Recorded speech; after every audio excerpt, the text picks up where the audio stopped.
Very quickly first, before we go ahead to our reporters, we want to bring you a timeline of everything that took place. As investigations start around this, the big question will be, how did this actually happen?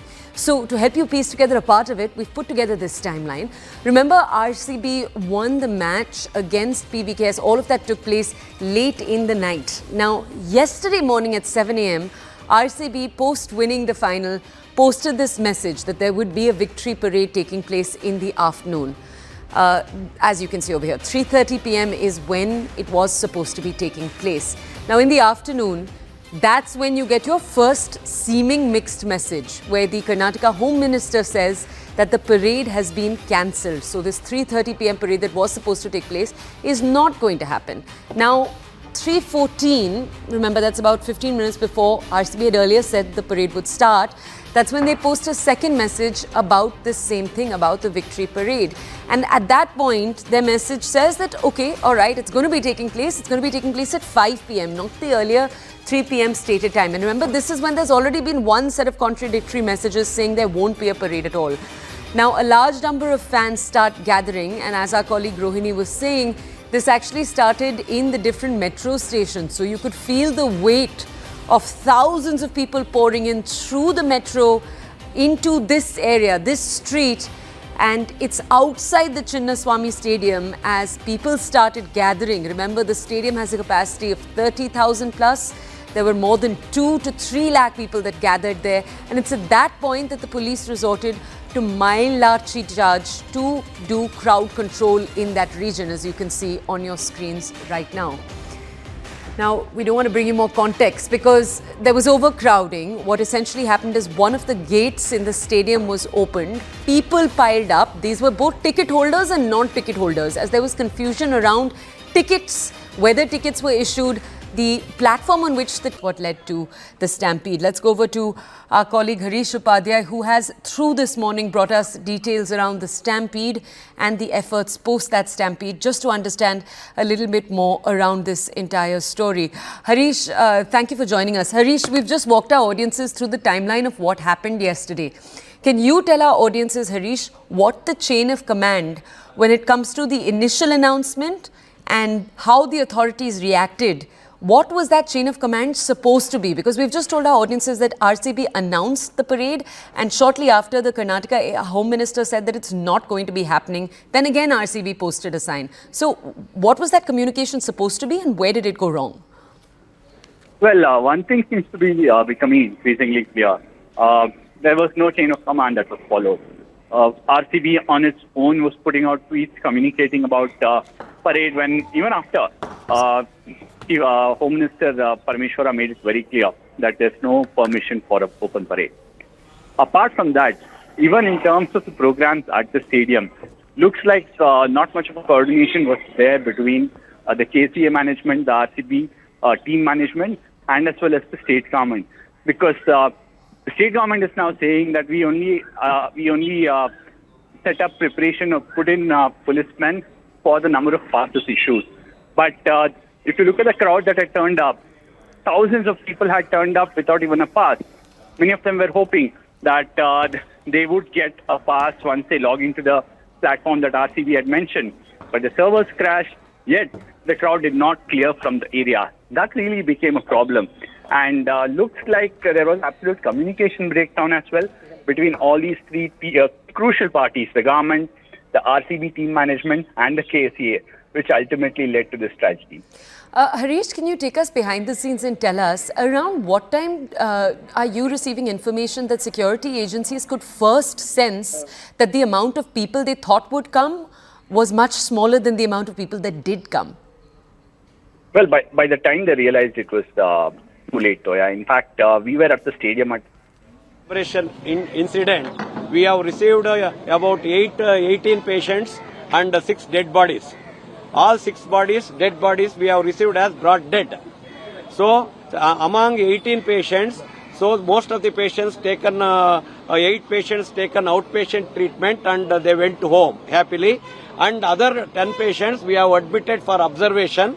Among 10 patients, 3 patients were the orthopedic patient. They have sustained fractures of both bones of the leg. So we are preparing them for surgery today. And other small injury cases, about 7 cases, almost they have discharged. One boy is by name Bilal. He is taking treatment at the pediatric ward.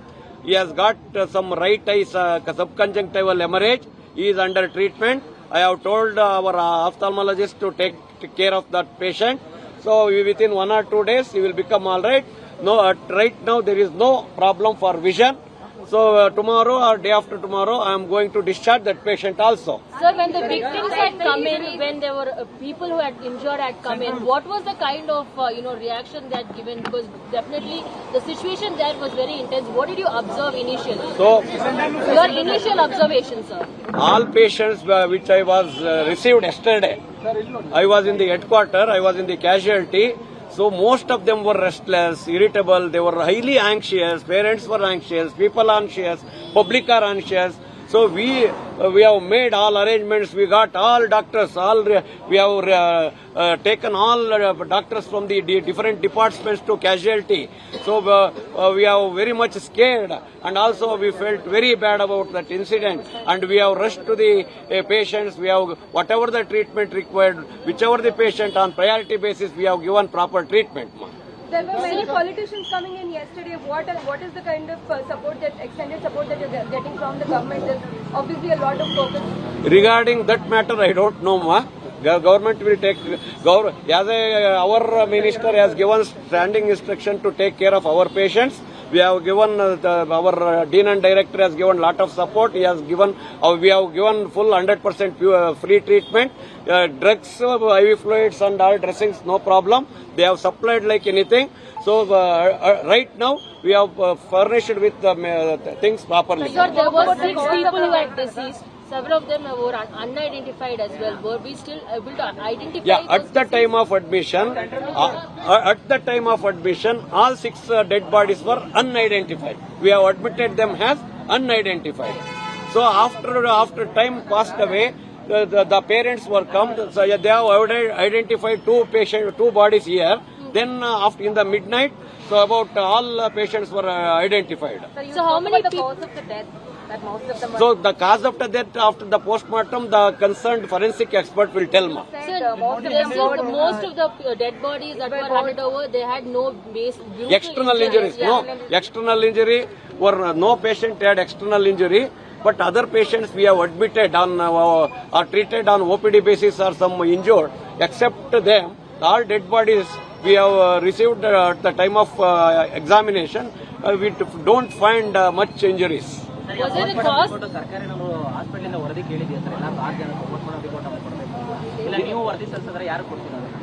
ನಾವು ಯಾರು ಕೊಡೋದಿಲ್ಲ concern police ಏನಾದರೂ ಕೇಳಿದ್ರೆ ಕೊಡ್ತೀವಿ ನಾವು ಹೌದು ಸರ್ಕಾರ ಕೇಳಿಲ್ಲ So just one question, sir. Ready? ಏನilla sir, just in English. We're joined by boarding hospital superintendent. All right, let's go over to our colleague Harish to understand a little bit more. What you heard right now were statements that continue to come in from authorities around what's just taken place.